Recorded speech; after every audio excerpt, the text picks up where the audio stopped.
Ever notice how sometimes you feel rich right after payday, even though your bank account's basically on life support? Yeah, that's not just you. That's psychology playing tricks on your wallet. It's that weird rush where you go from stressing over bills to suddenly acting like Jeff Bezos for 48 hours. You start buying coffee you don't need, tipping extra, maybe even adding something fancy to your cart just this once. But here's the crazy part. That temporary rich feeling? It's not about money at all. It's about how your brain reacts to money energy. So let's break this down. Money isn't just numbers in your account. It's emotion, it's identity, it's status. When you get paid, your brain doesn't go, great, I have $2,000 for rent, food, and gas. It goes, we're up. You feel safe, secure, and powerful, like life just gave you permission to breathe again. Psychologists call this the reward response. When you receive money, your brain releases dopamine, the same chemical that fires when you eat your favorite food or scroll TikTok and see a fire meme. That's why payday hits different. Your brain literally gets high off the idea of having money. But here's where it gets sneaky. That dopamine rush makes you feel richer than you actually are. You'll open your banking app, see the balance, and suddenly forget about next week's bills. You start thinking, I deserve a little something. And boom, you're at Target buying a candle that smells like midlife peace. This is what psychologists call the illusion of wealth. It's not about how much money you have. It's about how much control you feel you have. The second you get that control back, even temporarily, your brain tricks you into thinking you're good. That's why you can have someone with $100 in their account feeling like a millionaire for a weekend, while another person with $100,000 feels broke because they're drowning in debt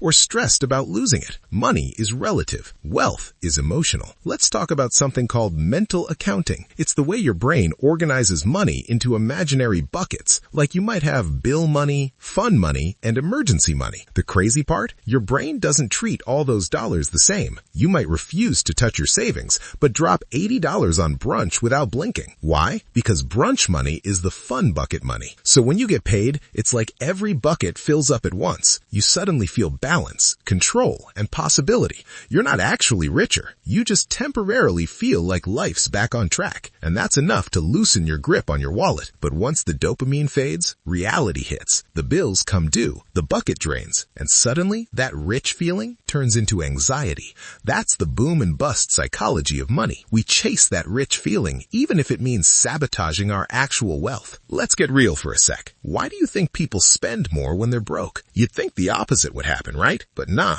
Studies show that financial stress actually increases impulsive spending. It's like your brain says, screw it, I'm already broke, might as well enjoy it. This is called emotional spending. When life feels heavy, spending gives you a short burst of relief, a fake sense of control. It's like hitting pause on your stress. You're not solving the problem, you're numbing it. And guess what? Companies know this. They design marketing around that emotional vulnerability. Paydays, holidays, tax refunds, brands go all in because they know your brain's chemicals are hyped. That's why you see limited time offers everywhere. They're engineered to feed your short-term money confidence. Now let's talk about social psychology for a second. We live in a flex culture. Everyone's posting wins, vacations, new cars, designer fits. Even if you're doing okay, scrolling through that makes you feel behind. So what do? We spend to catch up, not financially, but emotionally. It's called symbolic wealth. You might not have the savings, but you've got the shoes. You might be broke, but your Instagram looks rich. And for a second, that illusion feels like security. But it's not. It's borrowed confidence, paid for with future anxiety. So why do we fall for it every single time? Because your brain values present happiness over future security. It's called temporal discounting. Basically, you'd rather have $50 of joy right now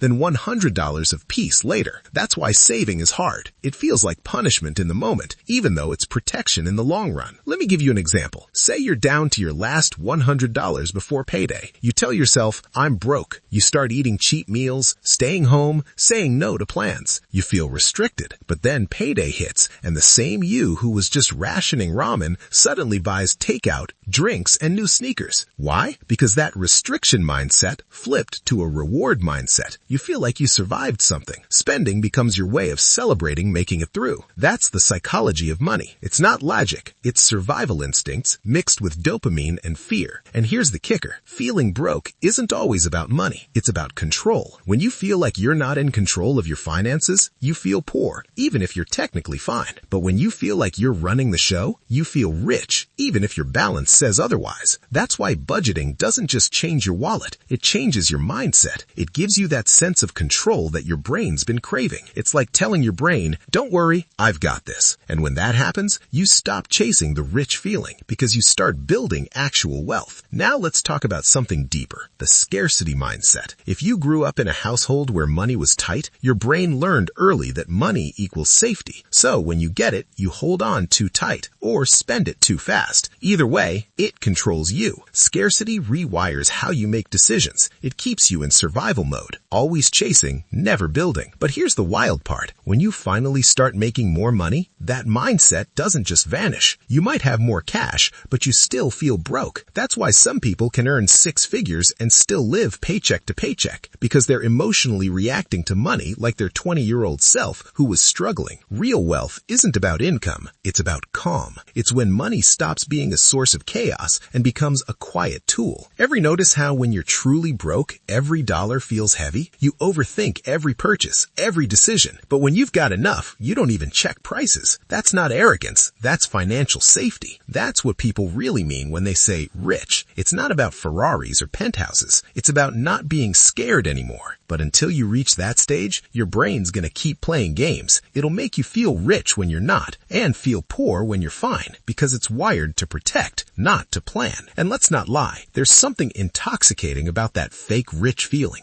That first night after payday, when you go out, buy a nice meal, laugh with friends, it feels like life's back to normal. You know it won't last, but for a second, you let yourself enjoy it. And maybe that's okay. Maybe the goal isn't to eliminate that feeling, it's to manage it, because the truth is, we all have 2 versions of ourselves when it comes to money. One's the emotional spender, chasing the high, living in the moment. The other is the financial realist, saving, planning, staying calm. The trick isn't choosing one, it's making them coexist. Set up systems that protect you from your emotional side. Automate savings, pay bills first, hide your debit card if you have to. Because when your logical brain does the planning, your emotional brain can chill without ruining the budget. And most importantly, stop tying your self-worth to your net worth. Feeling broke doesn't mean you're broke, and feeling rich doesn't mean you've made it. It's all mindset. The real win is peace of mind. So next time you feel rich right after payday, enjoy it, but see it for what it is. It's not your wallet talking. It's your brain celebrating survival. Money doesn't buy happiness, but it buys choices, and choices buy freedom. And freedom, that's the real flex. Not feeling rich, being calm.